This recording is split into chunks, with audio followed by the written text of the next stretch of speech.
Ladies and gentlemen, fellow freedom-loving Americans, welcome back to another episode of The Source, Rulebreakers, Lawmakers, and Influencers. This is The Source, where rules get broken for the greater good, laws are made to serve the people, and influence drives us forward. Today we're joined by Congressman Miller. He's serving his second term as the United States Representative for Ohio's 7th Congressional District. He sits on the House Committee on Ways and Means and the House Foreign Affairs Committee. Before joining Congress, Max served as a senior advisor to President Donald Trump and spent 6 years in the military in the Marine Corps Reserves. Welcome, Max. Good to see you. Thanks, Will. Thanks for having me on. I appreciate it, and thank you for the warm introduction. And I love your introduction about how raw and bringing the truth to the people are and is. So thank you. No, thank you. You've been busy. You've been co-sponsoring a lot of legislation, a lot of bills. And so first one I want to talk about is the Foster Youth Workforce Opportunity Act. And so you co-sponsored that, correct?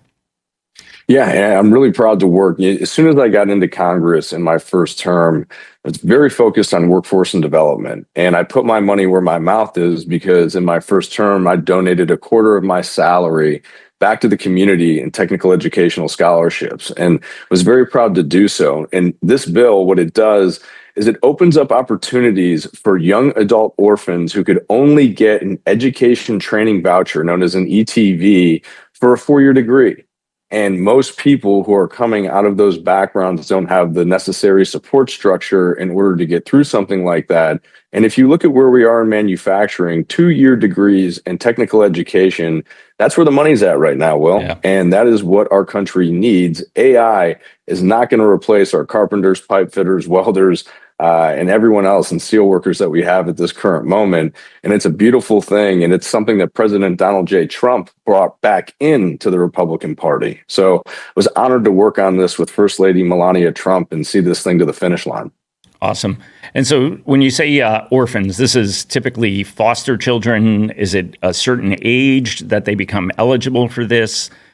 What sort of requirements do they need to meet in order to get these funds?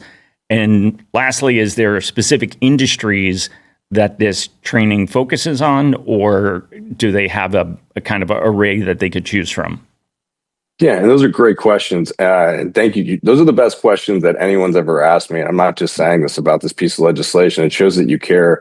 I appreciate it. So it does go up to the age of 23 years of age. So you do have until 23 years of age in order to qualify. You do have to be, unfortunately, within the system, right? But this is an opportunity to get people out of the system and do a better way of life. And as long as they're upstanding with, wherever this individual is, they will have access and they will able to apply for this grant and they will get it. We want people to have this opportunity. We don't want to make it hard. We also, want to make sure that there's no waste, fraud, and abuse. But the way that we have gone about this, Will, is that we know where this money is going is directly to the schools of where these young individuals will go to. And so overall, these are the individuals, no one, they don't need handouts, right? No one needs that, but they need opportunities. And these are opportunities that are going to be laid at their feet. They're going to help build our country back to where we want it to be. And that's the Republican vision of manufacturing, keeping our jobs here and continuing to develop things here for the long run. Mm-hmm. And I'm proud to say that that is exactly what this bill is going to do. So when you look at your district in Ohio, what percentage of your constituents does this really help? Well, when you look at it, breaking it down, right, you're talking about, and it is a lot of people, but, roughly I'm going to, throw something out there and say roughly, let's say 5 to 10,000, right? But those are 5 to 10,000 individuals who will go into the workforce. And they're also, hopefully going to establish families as our population is dropping across the country, and then continue to build and grow our economy as a part of that. And that is something that I believe that we've lost, which is a beautiful thing in a direction that we're going into with this. So overall, a lot of positivity. And look, it's one of the very few things, Will, we've done with a lot of bipartisan support. Yeah. So it's something that even Democrats can get a handle on how good it is for the country. Well, and if you look at Ohio's roots, right? You mentioned farming before we got onto the air here, but it was at Goodyear. You had a very strong manufacturing base. I mean, Rockefeller started oil discovery in Ohio. So Ohio's been always a very manufacturing-based economy. So legislation like this is going to help all of Ohio as well as the rest of the country, especially in this age of AI. Yeah, without question. And the one unique thing about Ohio, and I understand that it is a red state, but when you look at it, it's not a right to work state. Republicans have tried for quite some time within the state of Ohio in order to get that done, and it has never seemed to work. The last governor, John Kasich, at the time, I want to be clear, okay, we were fans of John Kasich in his first term when he was governor. After that, he went off the deep end. And, he never came home. And so don't support him at this moment. But when he tried to push that, he was rebuked so poorly that Republicans took a massive hit. Mm-hmm. And look, we have to accept reality where I am within the state of Ohio, within our district and the rules that we go by. And so, this is only going to strengthen, a lot of the trade labor unions that are out there in our community. Well, I think, the important thing is that you're represented, you are elected to represent all Ohioans, right? You may be a Republican, but you're really, if you look at back to our founding fathers' vision, right, is for you to have the wisdom and discernment to represent all of the people in your district, not whether they have an R or a D next to their name or they're no party affiliate. And so, absolutely. Yeah, legislation like this really helps everybody. Go ahead. Yeah. No, I mean, you're right. I mean, when it comes to legislation like this, it's one of the very, nice things and low drama things we do in Congress because it is bipartisan and, political affiliation doesn't matter. And you're absolutely right when you're helping the American people. And, writ large, a lot of that, though, sadly, Will, is lost up here with other pieces of legislation that, in my opinion, Democrats want to turn into more political stunts than to actually, find a solution to the problem like healthcare and immigration and so many other things. But I completely agree with what you said. So one other question. So is this a voucher program in the sense of, so there's some online technical training courses, right? Could they apply and have those monies sent to an online course, or does it have to be an institution? Does it have to be a vocational technical school? Is there any parameters? So a technical educational school. And if there is some accreditation that can be done online that is certified by the standards that we have put in the legislation, then they would be able to go through that route as well. But, when there are classes that I know people can take online through technical education, but for the most part, a lot of it is hands-on. And the beautiful thing is just after a few months or several months or a year, a lot of these individuals are already lined up with jobs, working part-time at these jobs while going back to their technical education in order to finish their degree. And they're already set up, in most cases, making $60K and a lot more at this point. Yeah.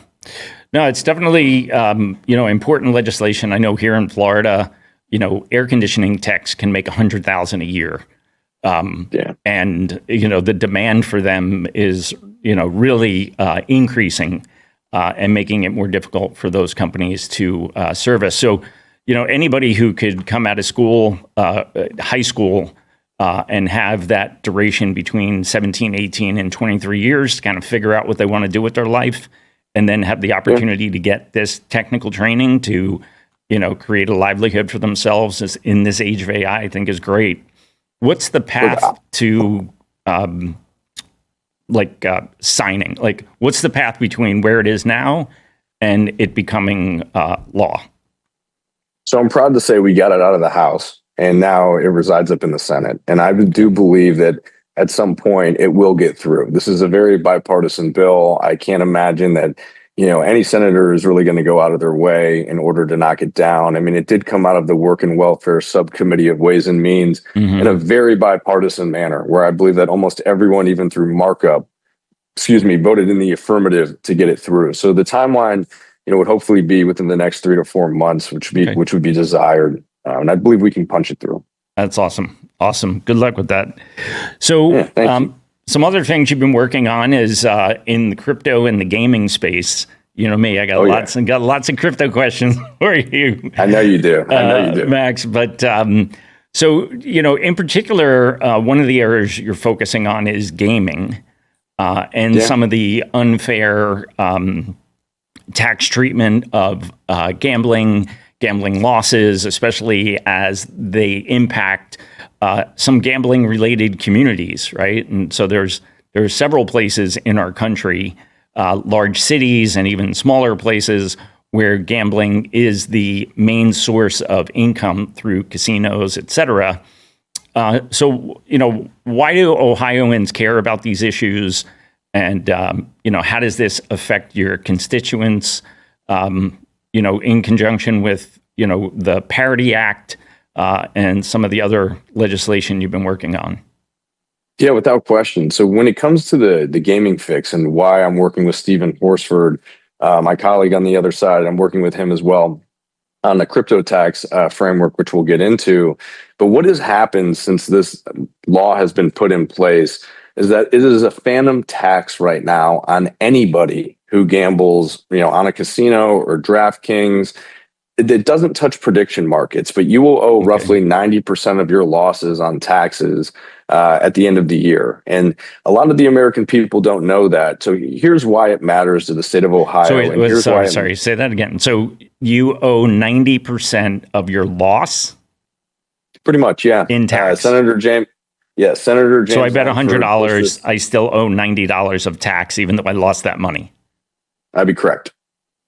That's like taxing me on, was it Harris wanted to do unrealized gains, right? Yeah, unrealized gains.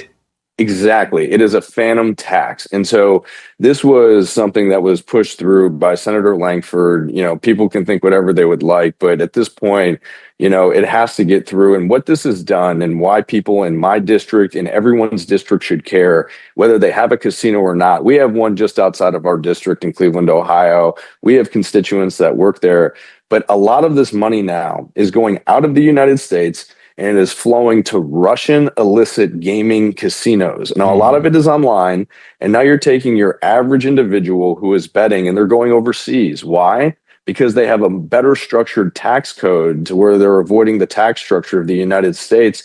And we're losing an immense amount of revenue. And when you look at the priorities of President Trump, no tax on tips, no tax on overtime, who does that affect, right? Well, that affects everyone in the service industry, especially in Las Vegas and at these casinos in Cleveland and Cincinnati and all over the place. And so what we're seeing now is that these individuals are making less on tips because people are being educated that they know that if they take a big loss at a casino, that they could be paying more in a phantom tax than what they were already willing to bet to lose to begin with.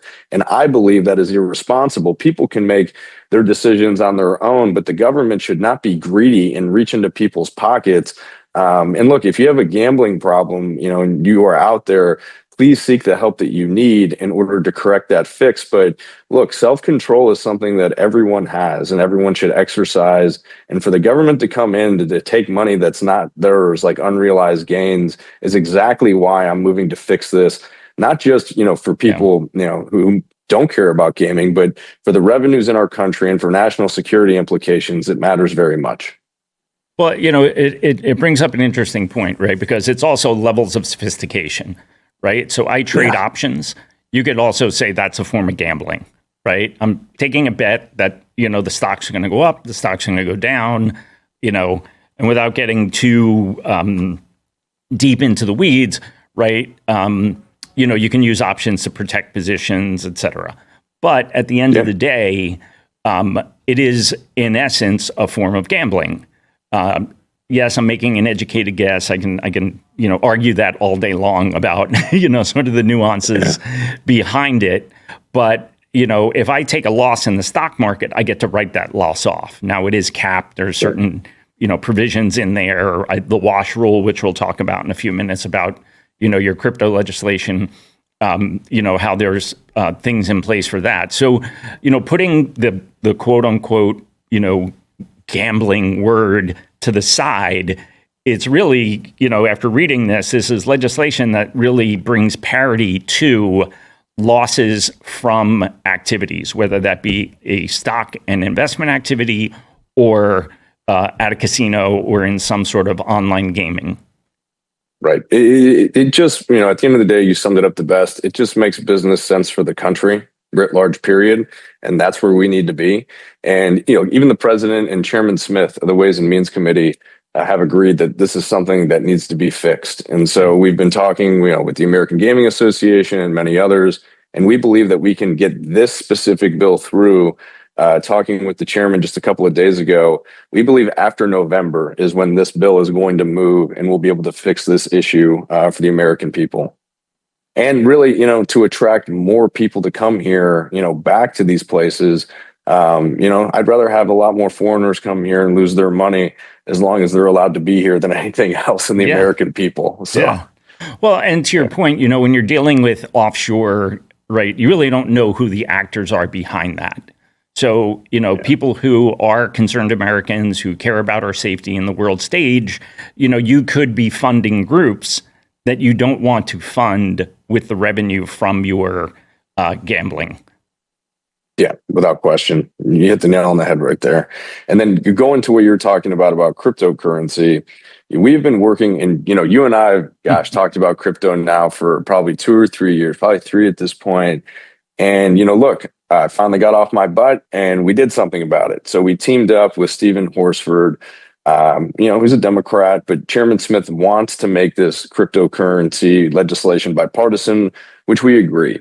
This is framework that is going to establish, administrability. This isn't going to be a revenue raiser at this point. We want to make sure that we can bring stability and structure to the tax code of cryptocurrency so people can stop paying their lawyers an insane amount of money and drive them through the wall to figure out something that we can put together very simply. And so you addressed the wash sale rule earlier. That is exactly the same traditional thing that is already operating within the stock market that we are now looking to carry over in order to cryptocurrency. But what will be helpful for us in the House, and we are moving forward with the legislative conference on this, that hasn't been done in a few decades, I believe, on the Ways and Means Committee, is we really need the Senate to move on the Clarity Act. And it's been sitting up there for some time, but if that got through in market structure up in the Senate, and I don't mean to punt the football, but it really would make our job in the House just a little bit easier getting this tax code accomplished. And I'll yield with this. My biggest concern is that if we don't accomplish this now under President Trump, who has said that this is the crypto capital of the world and established a crypto Federal Reserve, that a few years down the road, I know this may sound crazy, but, Elizabeth Warren, if things don't go our way, down the road, she could end up as Treasury Secretary. That scares the absolute crap out of me. Okay. Now, dude, I pray to God that never happens. But, Will, if it does, that the crypto's over. Biden was incredibly hostile to the industry. And Elizabeth Warren is literally, Joe Biden on steroids when it comes to this. So what we're looking to do is to bring safety and structure to the crypto world. And address it in a very sensible way. And, and any questions you may have on it, happy to dive in, but now is the time and we need people engaged. Yeah, I mean, you and I have had this conversation in regards to the Clarity Act. I was looking at some, recent updates. I guess there's a section 404 where they're talking about the ability to earn yield on stablecoins, which, you and I have had this conversation. I think, when I grew up, we had passbook savings account. Interest rates are higher, but I still was able to earn something on my money that sat at the bank.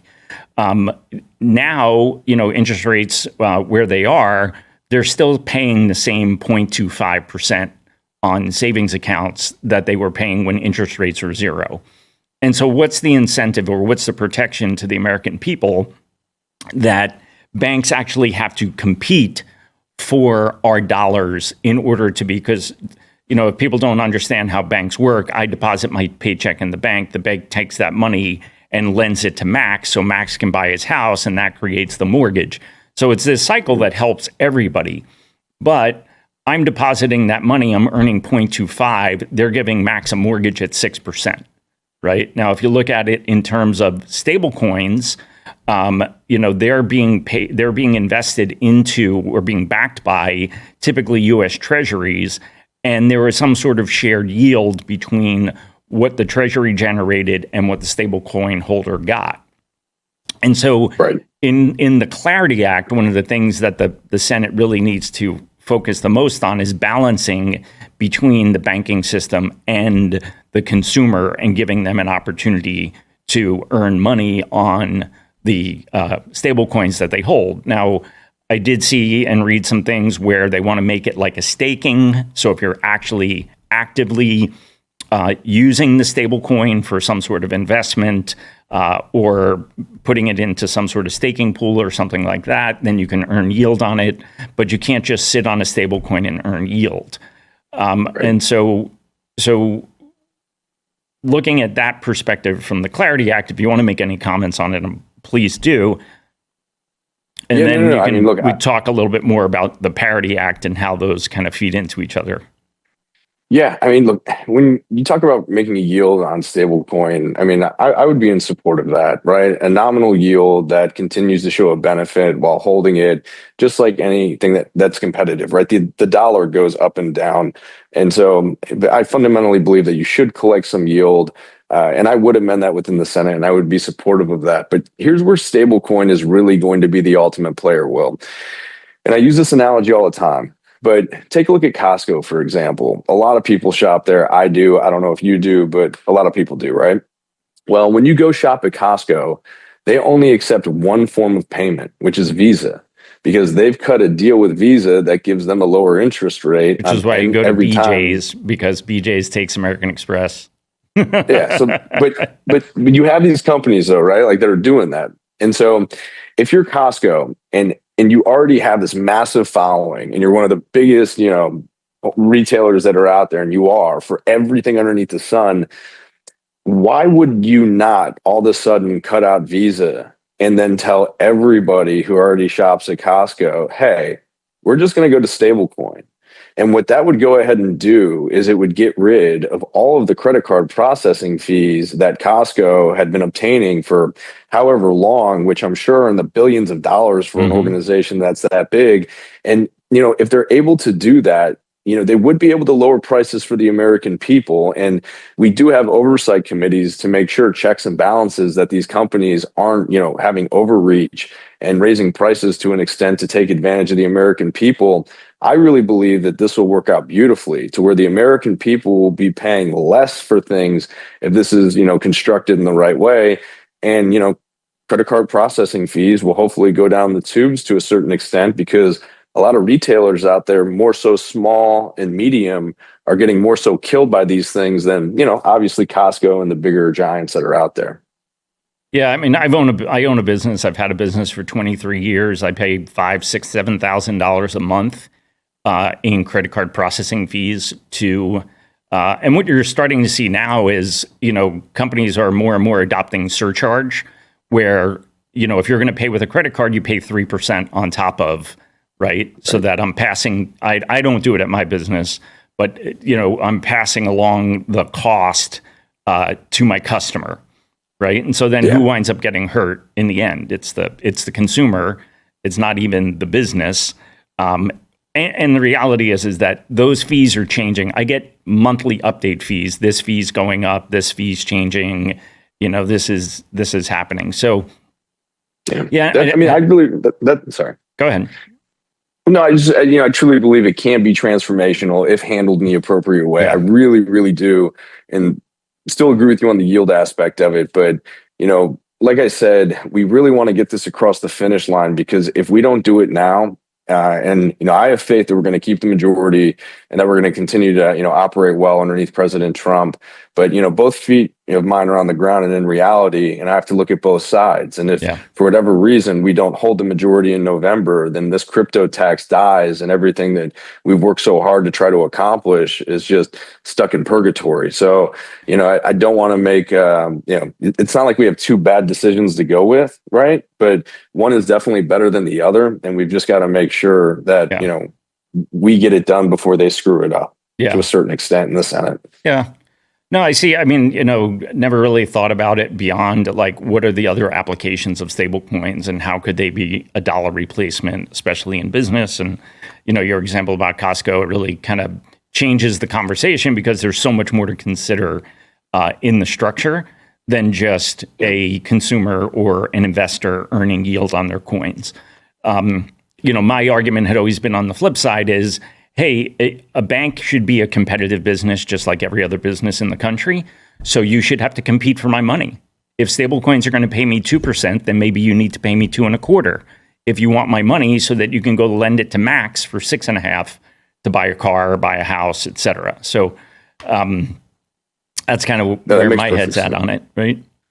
Oh, it makes perfect sense, and it's because you think logically, and you know this place. I've been up here for 3.5 years, but sadly, things that make too much sense and that are logical, sometimes don't play out to fruition. Sadly, but no, I mean, I think everything that you've said is spot on, and that most people who've actually been working on this legislation, who just aren't in the peanut gallery, would agree with you on what you've said. So, thanks. It's interesting. I think, I had this conversation the other night, and we're 16 months in, 18 months into, President Trump's term, right? And he came out of the gate as such a house of fire, and so many things changed, and so many things got better, and so much legislation was passed, and executive orders, and things that really started to reshape the country. And we were spared the pain of where we went from the Biden years, where everybody really had to, protect themselves. You could be debanked, you could be deplatformed, you could, your life could be destroyed through the weaponization of government. And, the one thing, and I'd like to get your feedback on it, is as people head to the polls in November, if we thought that we were going to be able to President Trump was going to come in, there was going to be no pain, there was going to be no conflict, there was going to be no ups and downs, and that everything was just going to be this golden era from day one, I think is foolhardy. And I think for Republicans, and I think for all the other voters who crossed the line and voted for President Trump and the Republican majorities, they need to realize, this is a process. We need to stay the course. We need to give the 4 years that we committed to, and we're going to wind up much better on the other side.